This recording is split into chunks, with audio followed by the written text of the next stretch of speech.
کبھی PIA کا year crash آ گیا, یعنی کہ ویورڈ قسم کے لوگ, ایک نئی چیز آئے گی سوشل میڈیا کے اوپر اور نئی بحث چل پڑے گی, کچھ بھی اس بحث سے نہیں نکلنا. اچھا, پاکستان میں اگر ہم سیاسی منظرنامہ دیکھیں تو اس میں یہ کوئی پہلی دفعہ نہیں ہوا, بہت سے پہلے بھی ایسے واقعات پیش آتے رہے ہیں. اگر ماضی قریب کی ہم بات کریں تو یہ عائشہ گل علی کا کیس ہے, اس کے بعد ابھی فیاض الحسن چوہان صاحب کے بھی کچھ کالز لیک ہوئی تھیں, شیخ رشید صاحب کی بھی تھیں, تو اس سے پہلے بھی ماضی میں بہت سارے قصے اس طرح کے ملتے ہیں. تو ان سارے کیسز کا کیا بنا, اگر ماضی کی ہم بات کریں تو اس کی پیش نظر آپ کو کیا لگتا ہے کہ اس کیس کا کیا بنے گا؟ دیکھیں نا جی, بدقسمتی ابھی میں وہی بات کرتا ہوں کہ کسی کیس کا کچھ نہیں بنا. یہاں پہ یہ تو چلے چھوٹے چھوٹے کریکٹر اسیسینیشن کے الزامات ہیں, چھوٹے نہیں ہیں. بہرحال امریکی صدر بل کلنٹن ایسے الزامات کے اوپر مواخذے کا سامنا کر چکے ہوئے ہیں مونیکا لیونسکی کے کیس میں,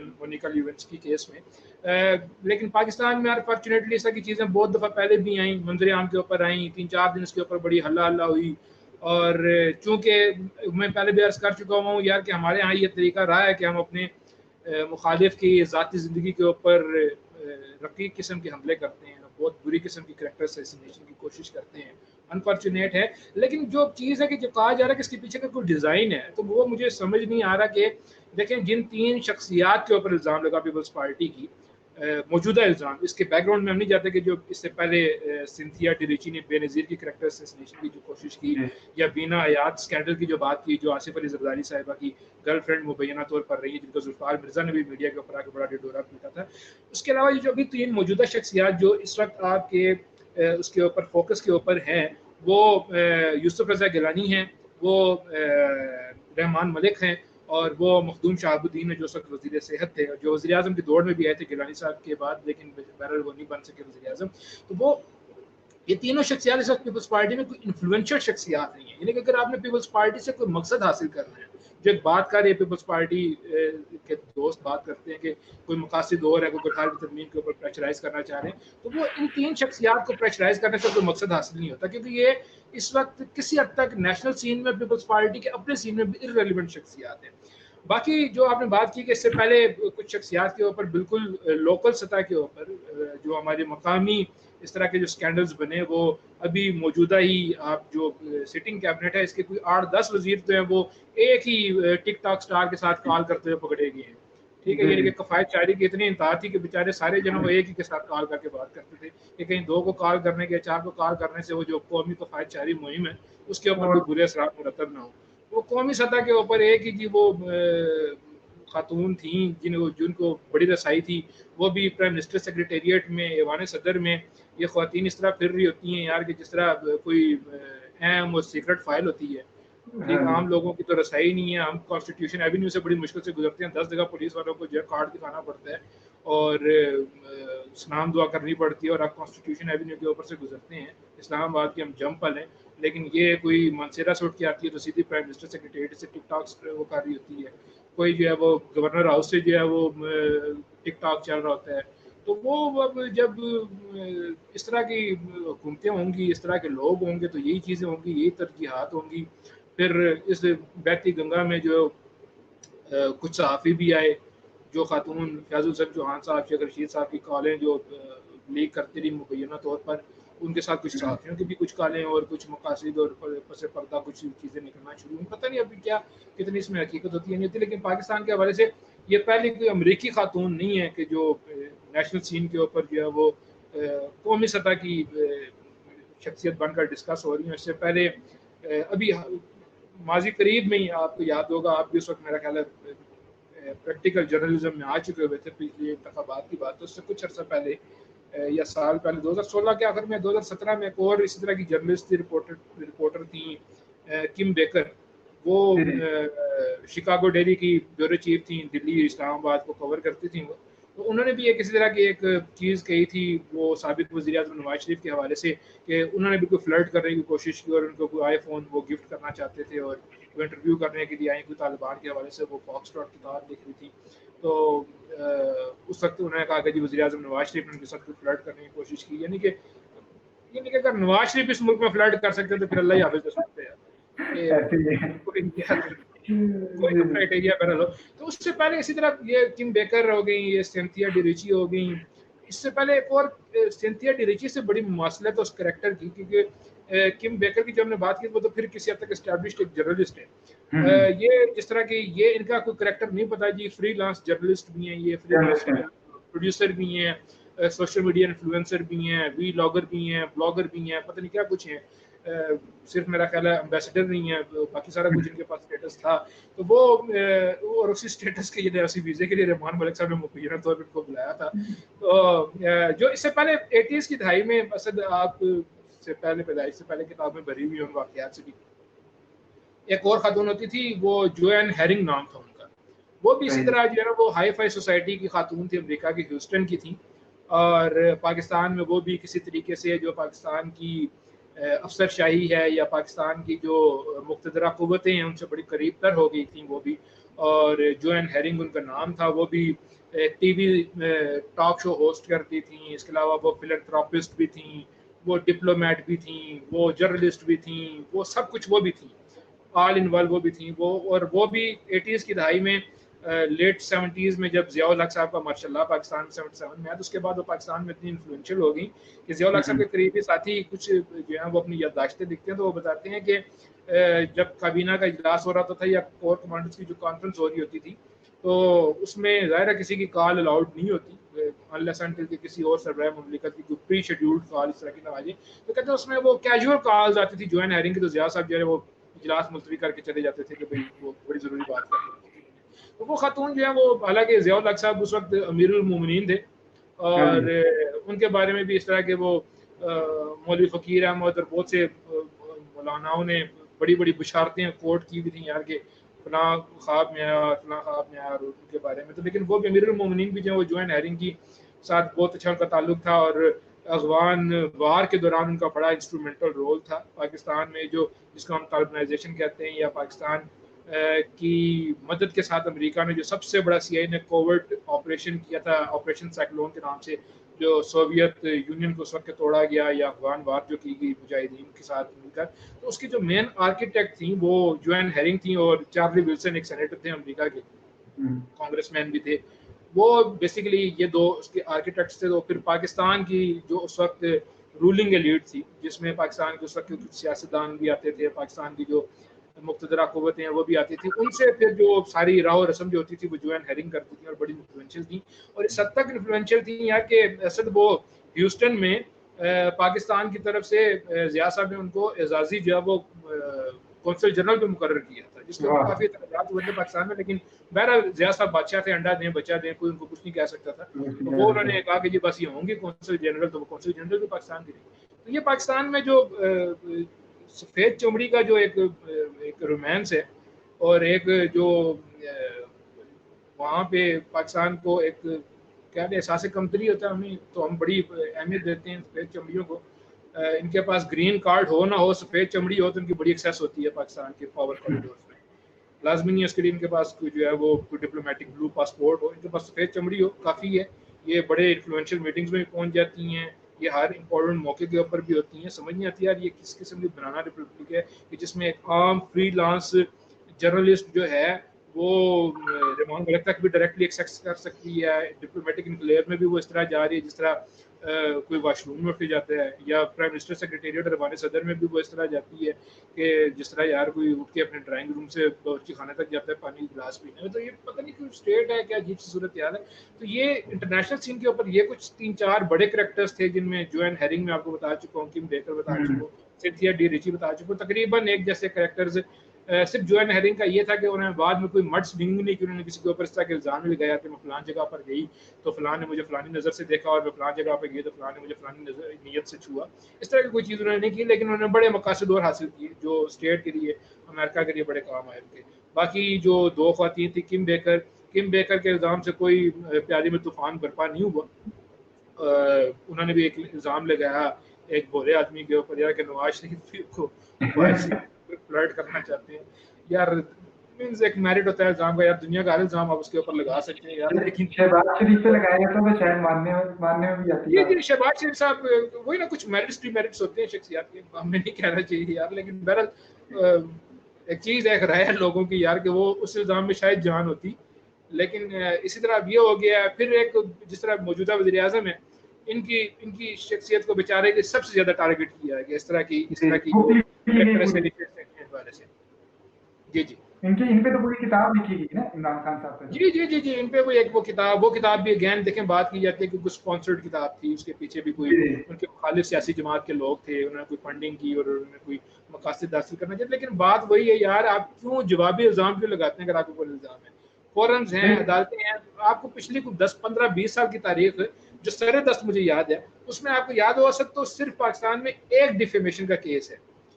ٹھیک ہے, ڈیفیمیشن کا ایک کیس جو پاکستانی سطح کے اوپر ہے. ڈیفیمیشن کا ایک کیس ہے جو شہباز شریف نے عمران خان کے خلاف عدالت میں خرجانے کا مقدمہ کیا ہوا ہے, جس کی کارروائی آگے ہو نہیں ہے. وہ کبھی بابر اعوان رخصت لے لیتے ہیں, کبھی نواز شریف کے شہباز شریف کے جو وکیل ہیں رمدے صاحب وہ رخصت لے لیتے ہیں, یعنی کہ دونوں طرف انٹینٹ ہی نہیں ہے. اور عدالتیں جو آپ کو پتہ ہے حق عزت کو سمجھتی ہیں یار یہ تو مقدمہ ہی نہیں ہے. وہ کہتی ہیں کہ یہ بھی دیوانی مقدموں کی طرح, جائیداد کے مقدموں کی طرح, جس کے اوپر الزام لگا اس کا پوتا آگے جب پیش ہوگا تو پھر سوچیں گے یار کس کو فیصلہ کرنا ہے. باہر ان چیزوں کو ڈیفیمیشن لاس کو بڑی سختی ہے, اور باہر پاکستان کے صرف یہ چودھری شجاعت حسین ہے جن کے اوپر ایک اخبار نے کوئی الزام لگایا تھا, تو انہوں نے جا کے برطانیہ میں اس اخبار کے اوپر مقدمہ کیا تھا اور ڈیمیجز کلیم کیے تھے, باقاعدہ طور پر مقدمہ جیتے تھے. باقی پاکستان کی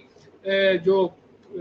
ماضی قریب کی کوئی آپ کو تاریخ میں ایسے کوئی کسی قسم کی مثال نہیں ملتی. سب کے اوپر الزامات لگتے ہیں, باہر کے اخبارات میں چھپتے ہیں, لوکل اخبارات میں چھپتے ہیں, لوکلی اس طرح کے الزامات ٹویٹر اور سوشل میڈیا کے اوپر لگتے ہیں, لیکن کوئی بودر نہیں کرتا. بس اتنا کہتے ہیں یہ ہمارے مخالفین کی سازش ہے, لوگ بھی مان جاتے ہیں, بس یہ نیا ڈھول مل جاتا ہے, پھر نیا کوئی ایشو آ جاتا ہے, نئے کے پیچھے چلنا شروع کر دیتے ہیں اور وہ بات دب جاتی ہے. اگر یہ الزامات ہیں تو پھر الزام لگانے والے کو you should take him or her to the cleaner. سادہ سی بات ہے کہ اگر یہ سنتھیا کوئی بائی ڈیزائن یہ کام کر رہی ہیں تو پھر پیپلز پارٹی کو میرا خیال ہے کہ ایگزامپل سیٹ کرنی چاہیے.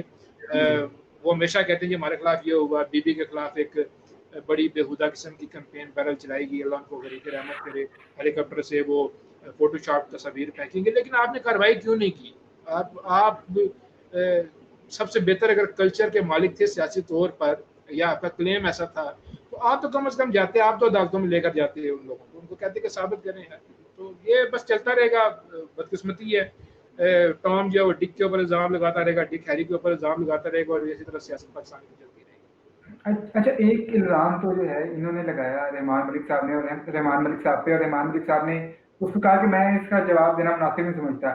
کل یہ ایک واقعہ پیش آیا شہباز گل صاحب کی پریس کانفرنس کے دوران, کہ جب ان سے ان پہ لگے ہوئے الزام کے بارے میں سوال کیا گیا تو سب نے دیکھا کہ انہوں نے کس طرح سے جو ہے وہ غیر اخلاقی ایک جواب جو تھا وہ صحافی کو دیا پریس کانفرنس کے بعد. تو کیا سمجھتے ہیں شہباز گل صاحب کے پاس ایسی کیا گدر سنگھی ہے کہ جب پنجاب میں تھے تو ان سے خوش نہیں تھے لوگ, ان کو یہاں سے فارغ کیا گیا, لیکن اب جو ہے ان کو وفاق میں بڑی ایک اہم عہدے پہ فارغ کیا گیا ہے ان کے. کیا ان کی شکایتیں تو بہت ہیں, کچھ سننے بھی آتا ہے کہ جو کابینہ کے لوگ ہیں وہ بھی ان سے خوش نہیں ہیں, صحافی بھی خوش نظر نہیں آتے, لیکن وہ پھر بھی عمران خان صاحب کے اتنے قریب ہیں. یار اصل یہ $1 ملین کوسچن ہے, دس از ویری امپورٹنٹ یار. یہ واقعی ہم بھی نہیں سمجھ پا رہے کہ ان کے پاس, شہباز گل صاحب کے پاس ایسا کیا جادو ہے یا کیا گدڑ سنگھی ہے جو آپ کہتے ہیں کہ وہ واقعی ہٹائے جاتے ہیں, پھر آتے ہیں, پھر ایک تنازع کریٹ ہوتا ہے, پھر ہٹائے جاتے ہیں, پھر کسی اور جگہ سے ادھر ڈوبے ادھر نکلے, ادھر ڈوبے ادھر نکلے. وہ مثل خورشید جی رہے ہیں اس دور میں. لیکن یہ انفارچونیٹ ہے یار کہ شہباز گل صاحب اور فیاض حسن چوہان صاحب, ایک تو پتہ نہیں ان کو پراپرلی پی ٹی آئی کا فیس کہنا چاہیے یا نہیں کہنا چاہیے. یہ تو وہ ہیں جب بس چلنا شروع کرتی تو جو سواریاں بس پہ چڑھتی ہیں, یہ وہ لوگ ہیں یار ان کا کوئی پتہ نہیں کہ کل یہ کون سی سیاسی جماعت کے ساتھ ہوتے ہیں, کل یہ کون سے سیٹ اپ کے ساتھ ہوتے ہیں. اسی طرح ایک اور وفاقی وزیر بھی ہیں دو,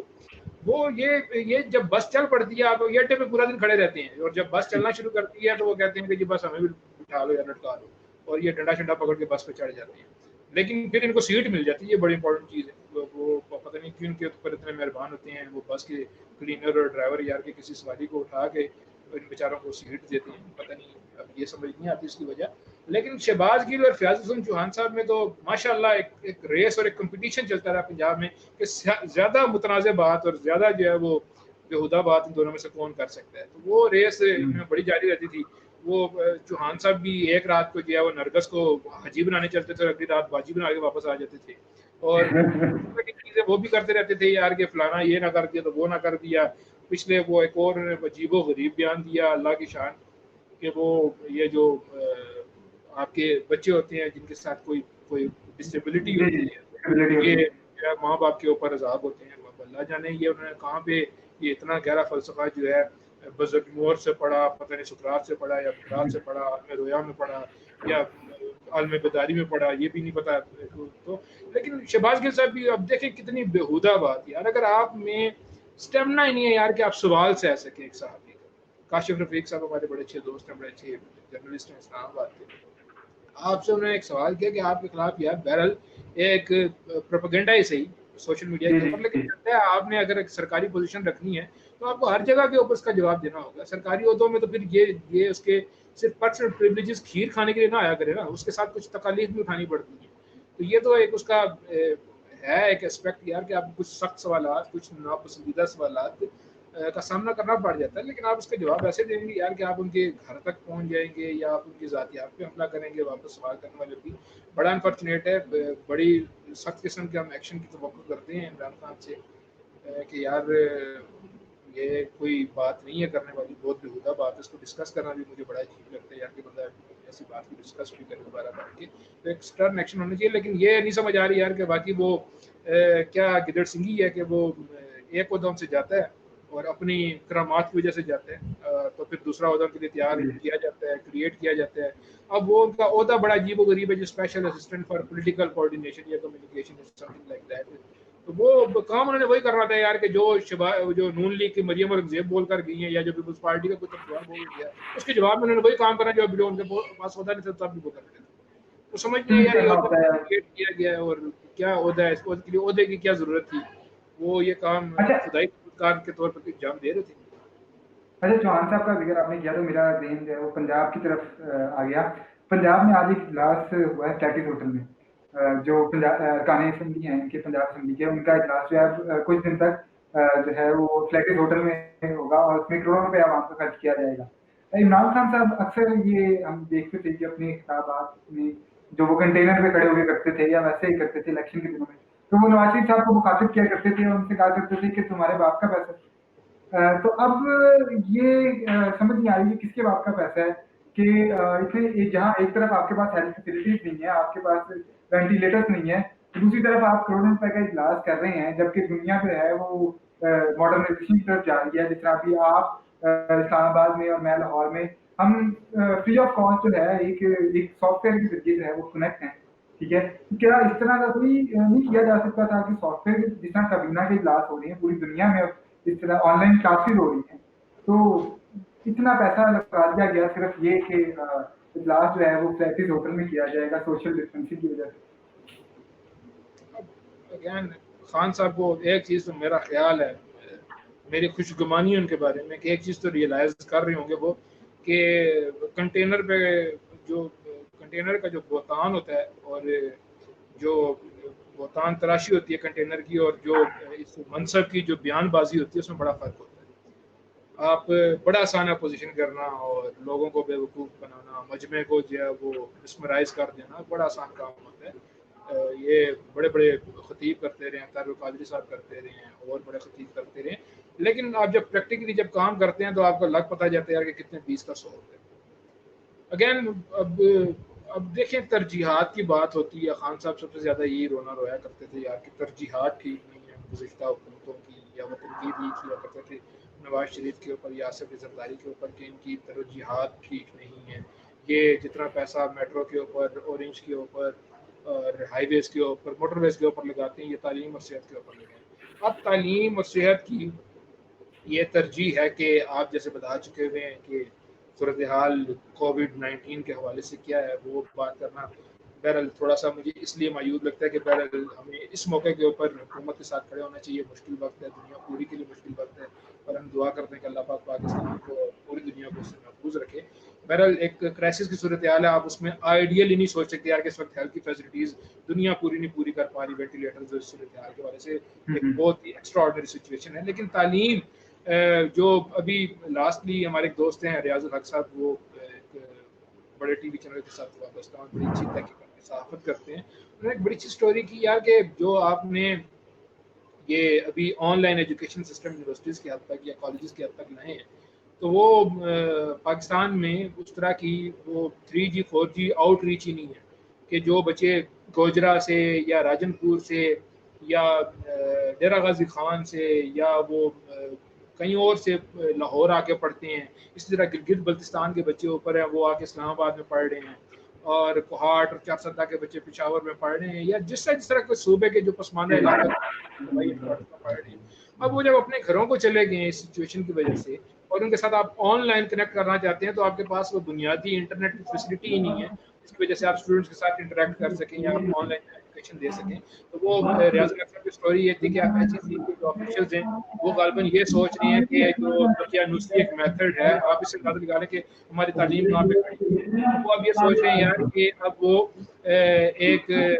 لیکچرز کی سی ڈی بنا کر, جو سی ڈی اب دنیا پوری سے ختم ہو چکی ہوئی ہے, وہ سی ڈیز بنا کر جو ہے وہ پاکستان پوسٹ کے ذریعے سے مراد شہید کے ذریعے سے جو ہے پورے پاکستان میں پہنچائیں گے تاکہ بچے تک اس کا لیکچر جو ہے وہ پہنچے.